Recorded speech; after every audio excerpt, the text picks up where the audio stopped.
Hello everyone, good morning to all.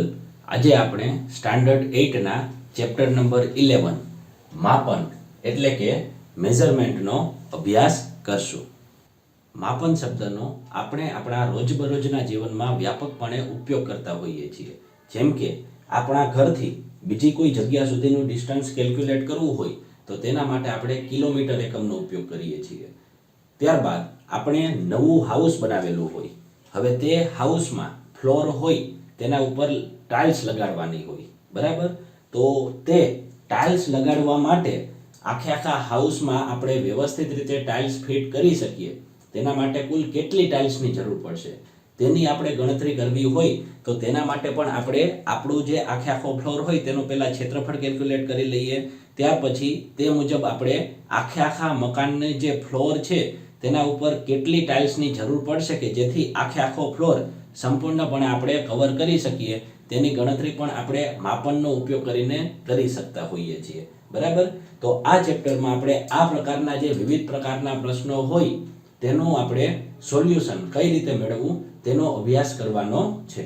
તો સૌપ્રથમ તો આ ચેપ્ટર સ્ટાર્ટ કરીએ તે પહેલાં તમે ધોરણ 6 અથવા તો ધોરણ 7માં જે જૂની બાબતો શીખી ગયા છો, એટલે કે ચોરસનું ક્ષેત્રફળ મેળવવાનું સૂત્ર, લંબચોરસનું ક્ષેત્રફળ મેળવવા માટેનું સૂત્ર, વર્તુળનું ક્ષેત્રફળ મેળવવા માટેનું સૂત્ર.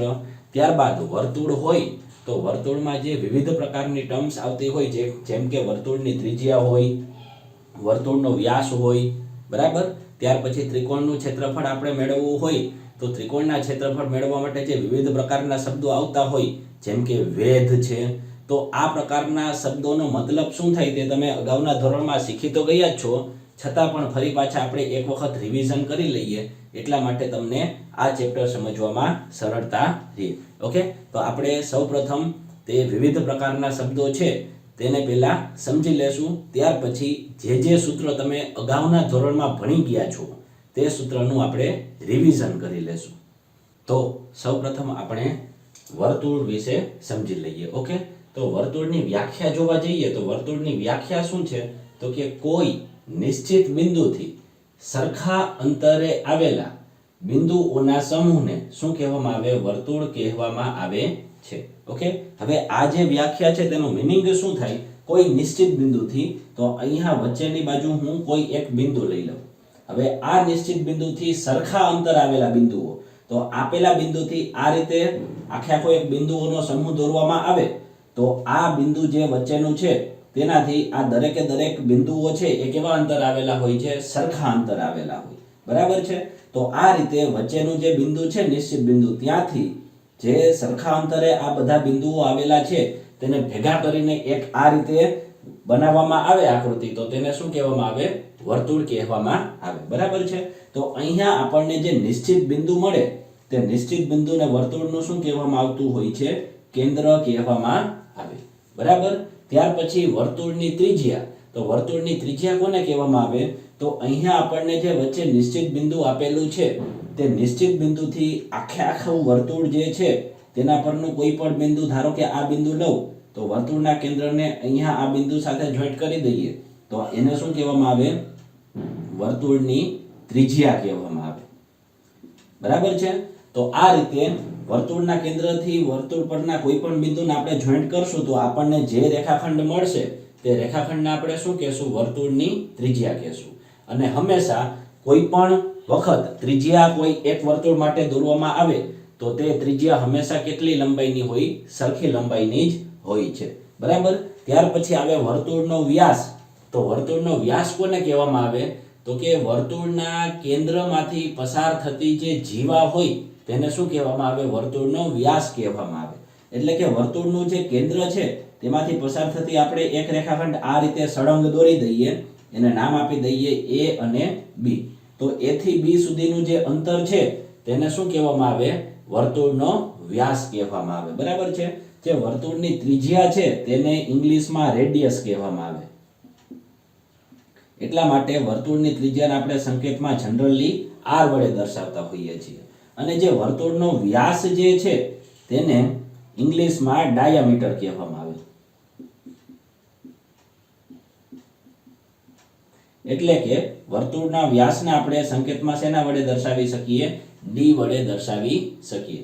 આપણે અહીં જોઈ શકીએ છીએ કે જે વર્તુળનો વ્યાસ છે એ બીજું કાંઈ નહીં પણ છે શું, તો કે ત્રિજ્યા જે છે, બે ત્રિજ્યા લઈએ. અહીંયા ધારો કે વર્તુળના કેન્દ્રને આપણે O વડે દર્શાવી દઈએ તો O થી A સુધીનું અંતર એ શું થાય, વર્તુળની ત્રિજ્યા થાય. અને O થી B સુધીનું અંતર એ પણ શું થાય, વર્તુળની ત્રિજ્યા જ થાય. તો AB આખે આખો જે વર્તુળનો વ્યાસ છે એ બીજું કાંઈ નથી પરંતુ શું છે, આપણે બે વખત ત્રિજ્યા લઈ લઈએ એના જેટલું થાય કે ના થાય. તો આપણે વર્તુળનો વ્યાસ જે હોય D તે કેના બરાબર થાય, તો કે બે વખત ત્રિજ્યા ભેગી કરીએ ત્યારે આપણને વર્તુળનો વ્યાસ મળે.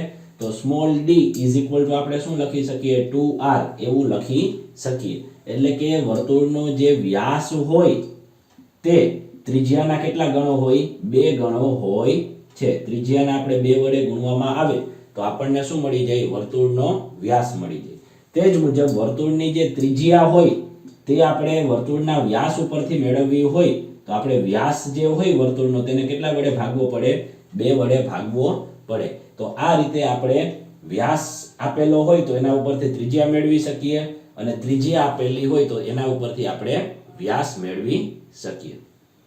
ત્યારબાદ આપણે ત્રિકોણનો વેધ એટલે શું થાય તેના વિશે આપણે માહિતી મેળવી લઈએ. તો તે સમજવા માટે સૌપ્રથમ તો આપણે એક ત્રિકોણ દોરી લઈએ. તો આ રીતે એક ત્રિકોણ દોરીએ. આ ત્રિકોણને નામ આપીએ A, B અને C. ઓકે, હવે આપેલા ત્રિકોણમાં જો વેધ દોરવો હોય તો ત્રિકોણનો વેધ દોરવા માટે આપણે શું કરવાનું હોય, તો ત્રિકોણના કોઈ પણ એક શિરોબિંદુ ઉપરથી સામેની બાજુ ઉપર શું દોરવાનો થાય, લંબ દોરવાનો થાય. એનો મતલબ શું થાય, તો ધારો કે અહીંયા આપણને ત્રિકોણનું શિરોબિંદુ કેપિટલ A આપેલું છે. હવે કેપિટલ A ઉપરથી એની સામેની બાજુ રેખાખંડ BC થાય કે ના થાય, તો કેપિટલ A ઉપરથી રેખાખંડ BC ઉપર લંબ દોરવામાં આવે. લંબ દોરવામાં આવે એનો મતલબ શું થાય, તો કે A ઉપરથી BC રેખાખંડ પર આપણે જે રેખાખંડ દોરેલો હોય તે BC ની સાથે કેટલા અંશનો ખૂણો બનાવતો હોવો જોઈએ, 90 અંશનો ખૂણો બનાવતો હોવો જોઈએ. અને અહીંયા આપણને જે છેદ બિંદુ મળે તેને D નામ આપી દઈએ. તો અહીંયા જે રેખાખંડ AD મળશે તે રેખાખંડ AD શું થશે, વેધ થશે. અહીંયા વેધમાં એક બાબત બરાબર ધ્યાનમાં રાખજો, આપણે વેધ માટે ત્રિકોણના કોઈ પણ એક શિરોબિંદુ ઉપરથી જે સામેની બાજુ હોય તેના ઉપર જે રેખાખંડ દોરીએ તે રેખાખંડ સામેની બાજુ સાથે કેટલા અંશનો ખૂણો બનાવતો હોવો જોઈએ, 90 અંશનો ખૂણો બનાવતો હોવો જોઈએ. તો અને તો જ એને શું કહી શકીએ, આપણે ત્રિકોણનો વેધ કહી શકીએ. હવે જે મુજબ આપણે બિંદુ A પરથી આ રીતે લંબ દોર્યો તે મુજબ કોઈ એમ કહે કે મારે બિંદુ B ઉપરથી લંબ દોરવો છે, તો બિંદુ B ની સામેની બાજુ AC થાય. તો બિંદુ B પરથી AC ઉપર આપણે જે 90 અંશનો ખૂણો બનાવતો હોય તે રીતે લંબ દોરી શકીએ. અહીંયા નામ આપી દઈએ E. તો રેખાખંડ BE આપણને જે મળશે તે પણ શું થશે, આપેલા ત્રિકોણનો વેધ થશે. અને તે જ મુજબ બિંદુ C ઉપરથી પણ આપણે સામેની બાજુ ઉપર લંબ દોરી શકીએ. તો આ જે ખૂણો બનશે તે કેટલા અંશનો થશે, 90 અંશનો થશે. અહીંયા આપણે નામ આપીએ F. તો રેખાખંડ CF આપણને જે મળશે તે પણ શું થશે, વેધ થશે.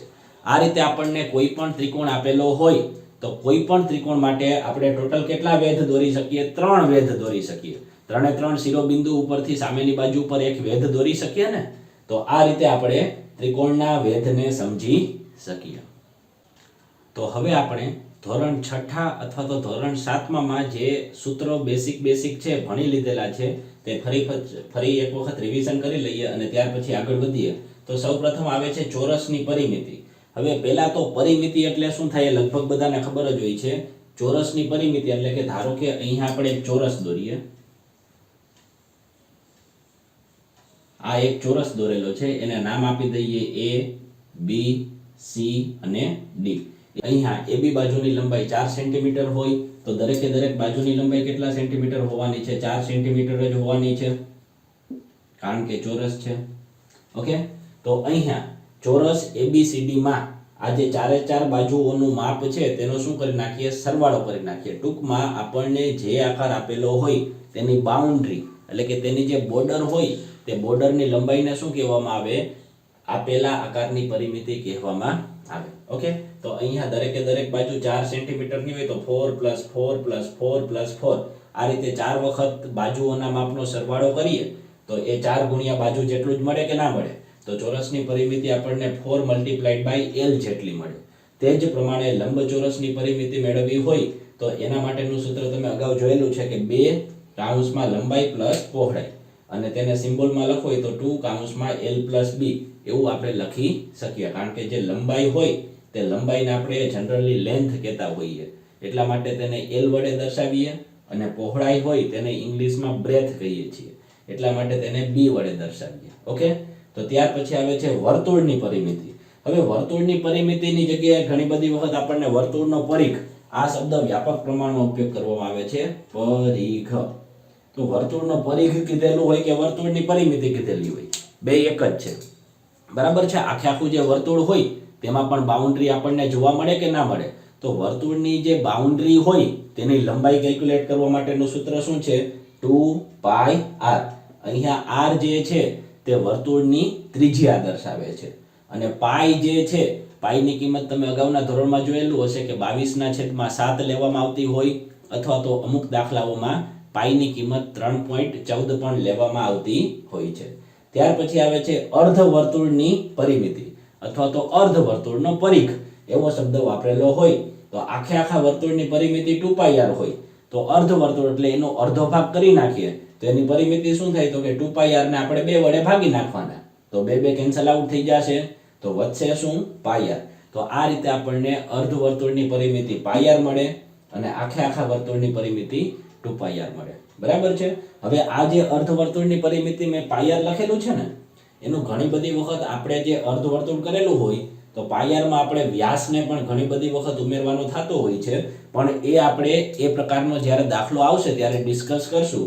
અત્યાર પૂરતું આટલું યાદ રાખો કે અર્ધવર્તુળની પરિમિતિ કેટલી થાય? પાયર જેટલી થાય. ઓકે, આનો સ્ક્રીનશોટ લઈ લ્યો આ સૂત્રનો, ત્યાર પછી આપણે આગળ વધીએ. ત્યારબાદ આપણે વિવિધ આકારોના ક્ષેત્રફળ મેળવવા માટેના સૂત્રો જોઈએ. ઓકે, તો પહેલા તો ચોરસનું ક્ષેત્રફળ છે. તો ચોરસનું ક્ષેત્રફળ બરાબર શું થાય? તો કે બાજુ ગુણ્યા બાજુ, અને એના બરાબર આપણે બાજુને L વડે દર્શાવીએ તો L મલ્ટીપ્લાઈડ બાય L એવું લખી શકીએ, અથવા તો L મલ્ટીપ્લાઈડ બાય L ને આપણે L સ્ક્વેર વડે પણ દર્શાવી શકીએ. હવે કોઈ પણ આકારનું ક્ષેત્રફળ એટલે શું થાય? તો ચોરસનું ક્ષેત્રફળ એટલે પહેલા આપણે એક ચોરસ દોરી લઈએ. બરાબર. હવે આ જે ચોરસ હોય એની વચ્ચેનો જે ભાગ આપણને જોવા મળે તે ભાગને ચોરસનું ક્ષેત્રફળ કહેવામાં આવતું હોય છે. બરાબર છે. એટલે કે કોઈ પણ આપણે આકાર દોરેલો હોય તે આકાર દ્વારા અથવા તો તે આકાર વડે જે ભાગ રોકાયેલો હોય તે ભાગને શું કહેવામાં આવે? તો કે તે આકારનું ક્ષેત્રફળ કહેવામાં આવે. બરાબર. ત્યાર પછી આવે છે લંબચોરસનું ક્ષેત્રફળ. તો લંબચોરસમાં આપણને ખબર છે કે સામસામેની જે બાજુઓની લંબાઈ હોય તે સરખી હોય છે. તો લંબચોરસનું ક્ષેત્રફળ માટે લંબાઈનો પહોળાઈ સાથે શું કરવાનો થાય? ગુણાકાર કરવાનો થાય. ઓકે, અને લંબાઈને L વડે દર્શાવવાનું, પહોળાઈને B વડે દર્શાવીએ તો લંબચોરસનું ક્ષેત્રફળ એના બરાબર આપણે L મલ્ટીપ્લાઈડ બાય B એવું પણ લખી શકીએ. ત્યાર પછી આવે છે ત્રિકોણનું ક્ષેત્રફળ. તો ત્રિકોણનું ક્ષેત્રફળ મેળવવા માટેનું સૂત્ર છે પાયો ગુણ્યા વેધ. એને કેટલા વડે ભાગી નાખવાના? 2 વડે ભાગી નાખવાના. વેધ એટલે શું થાય તે મેં તમને અગાઉ સમજાવી દીધું. હવે અહીંયા જુઓ ત્રિકોણ દોરેલો છે, એક ત્રિકોણ ABC, અને અહીંયા શિરોબિંદુ A ઉપરથી જે સામેની બાજુ BC છે તેના ઉપર એક આપણે વેધ દોરેલો છે. તો આ સૂત્રને અહીંયા આકૃતિ ઉપરથી સમજવા જઈએ તો અહીંયા આપણે શું કરવું પડે કે પાયો એટલે શું થાય? તો કે વેધ કઈ બાજુ ઉપર દોરેલો છે? BC ઉપર દોરેલો છે ને, તો BC ને પાયો કહેવામાં આવે. એટલે BC ગુણ્યા વેધ કયો છે? AD. તો BC ગુણ્યા AD કરવાનું. આખાને કેટલા વડે ભાગી નાખવાના? 2 વડે ભાગી નાખવાના. અહીંયા ધારો કે આપણને જે BC બાજુ આપેલી છે તે BC બાજુની લંબાઈ 14 સેન્ટીમીટર હોય, અને આપણને જે વેધ આપેલો છે તે વેધની લંબાઈ 7 સેન્ટીમીટર હોય. બરાબર છે. તો આ બંનેની લંબાઈ અહીંયા આપણે સૂત્રમાં મૂકવા જઈએ તો BC ની જગ્યાએ કેટલા મૂકવાના થાય? 14, અને AD ની જગ્યાએ વેધની લંબાઈ 7 સેન્ટીમીટર છે તો 14 ગુણ્યા 7 આખાના છેદમાં કેટલા કરવાના થાય? 2 કરવાના થાય. હવે 14 છે એને 2 સાથે છેદ ઉડાડીએ તો 2 × 7 = 14 થાય, તો ઉપર આપણને 7 મલ્ટીપ્લાઈડ બાય 7 મળશે અને 7 ગુણ્યા 7 કેટલા થશે 49. તો આપેલું જે ત્રિકોણ છે તેનું ક્ષેત્રફળ આપણને 49 ચોરસ સેન્ટીમીટર મળે. ઓકે, કોઈ પણ આકારનું જે ક્ષેત્રફળ હોય તે ક્ષેત્રફળ જે મળે એમાં પાછળ ચોરસ સેન્ટીમીટર અથવા તો આપણને જે માપ મીટરમાં આપેલા હોય તો ચોરસ મીટર લખવાનું થાય, આપેલું માપ કિલોમીટરમાં હોય તો ચોરસ કિલોમીટર લખવાનું થાય. અને ચોરસ સેન્ટીમીટરની જગ્યાએ તમારે સેન્ટીમીટર સ્ક્વેર આવું લખવું હોય તો પણ ચાલે, એનાથી કંઈ ફેર પડે નહીં. ચોરસ સેન્ટીમીટર લખવાનું અથવા તો સેન્ટીમીટર સ્ક્વેર લખવાનું. હવે માપ મીટરમાં હોય તો ચોરસ મીટર લખવાનું અથવા તો મીટર સ્ક્વેર લખવાનું. માપ કિલોમીટરમાં હોય તો ચોરસ કિલોમીટર લખવાનું અથવા તો કિલોમીટર સ્ક્વેર લખવાનું. બરાબર છે. ત્યાર પછી આવે છે વર્તુળનું ક્ષેત્રફળ. તો વર્તુળનું ક્ષેત્રફળ આપણને કેટલું મળે? પાઈ આર સ્ક્વેર જેટલું મળે, જ્યાં આર શું દર્શાવે છે? વર્તુળની ત્રિજ્યા દર્શાવે છે. ત્યાર પછી આવે છે સમાંતર બાજુ ચતુષ્કોણનું ક્ષેત્રફળ. તો એના માટેનું સૂત્ર શું છે? પાયો ગુણ્યા વેધ. સમાંતર બાજુ ચતુષ્કોણ એટલે શું થાય એ આપણને બધાને ખ્યાલ હોવો જોઈએ કે જે ચતુષ્કોણમાં સામસામેની બાજુઓ હોય તે પરસ્પર કેવી હોય? સમાંતર હોય. તો તે ચતુષ્કોણને શું કહેવામાં આવે? સમાંતર બાજુ ચતુષ્કોણ કહેવામાં આવે. તો સમાંતર બાજુ ચતુષ્કોણનું ક્ષેત્રફળ મેળવવા માટે આપણે પાયો ગુણ્યા વેધ કરવાનું થાય. ત્રિકોણનું જે ક્ષેત્રફળ હતું એમાં પાયો ગુણ્યા વેધ તો કરતા જ, પણ એને આપણે કેટલા વડે ભાગી નાખતા? 2 વડે ભાગી નાખતા. જ્યારે સમાંતર બાજુ ચતુષ્કોણમાં માત્ર ને માત્ર પાયો અને વેધ આ બંનેનો શું કરવાનો થાય? ગુણાકાર કરવાનો થાય. હવે અહીંયા જો, અહીંયા એક મેં સમાંતર બાજુ ચતુષ્કોણ A B C D દોરેલો છે. તો અહીંયા જે શિરોબિંદુ A છે તે શિરોબિંદુ A ઉપરથી એની સામેની બાજુ CD છે તેના ઉપર મેં શું દોરેલો છે? એક રેખાખંડ દોરેલો છે. અને આ જે રેખાખંડ દોરેલો છે તે CD સાથે કેટલા અંશનો ખૂણો બનાવે છે? 90 અંશનો ખૂણો બનાવે છે. ઓકે, તો આ જે રેખાખંડ AE દોરેલો છે તે CD બાજુ પર 90 અંશનો ખૂણો બનાવતો હોય તો એને શું કહેવામાં આવે? વેધ કહેવામાં આવે. બરાબર છે. તો અહીંયા આ સૂત્રનો આપણે ઉપયોગ કરવા જઈએ તો પાયા તરીકે આપણને શું આપેલું છે? CD આપેલું છે. તો CD ગુણ્યા શું કરવું પડે? વેધ આપણને AE આપેલો છે તો ગુણ્યા AE કરવું પડે. ઓકે, જો આપણને અહીંયા પણ જે CD એટલે કે પાયો છે તે પાયાની લંબાઈ 14 સેન્ટીમીટર આપેલી હોય અને વેધ છે તે 7 સેન્ટીમીટરનો આપેલો હોય. બરાબર. તો આ સૂત્રનો ઉપયોગ કરીએ તો આપણે અહીંયા 14 ગુણ્યા 7 કરવાનું થાય અને 14 ગુણ્યા 7 કરશું તો આપણને શું મળશે? આન્સર 98 ચોરસ સેન્ટીમીટર. આ પ્રમાણે જવાબ મળે, અથવા તો સેન્ટીમીટર સ્ક્વેર આવું પણ આપણે લખી શકીએ. ખ્યાલ આવ્યો? તો આ રીતે આપણે આ જે બધા સૂત્રો છે તે અગાઉના ધોરણમાં ભણી તો લીધેલા છે, પણ ફરી પાછું એક વખત રિવિઝન થઈ જાય તે માટે આપણે અત્યારે જોઈએ. ઓકે, તો હવે તમારે આનો સ્ક્રીનશોટ લેવો હોય તો લઈ શકો. ઓકે સ્ટુડન્ટ્સ, તો આજના લેક્ચરમાં અહીંયા સુધી રાખીએ. આ જે બધા સૂત્રો આપણે જોયા, ઇન્ટ્રોડક્શનમાં આપણે જે અગાઉના ધોરણમાં શબ્દો જોયેલા હતા કે વર્તુળ, ત્રિજ્યા, વ્યાસ કોને કહેવાય, વેધ કોને કહેવાય, તેના વિશે પણ આપણે માહિતી મેળવી. ઓકે, તો હવે આપણે નેક્સ્ટ લેક્ચરમાં સ્વાધ્યાય 11.1 તેના દાખલાઓ જોશું.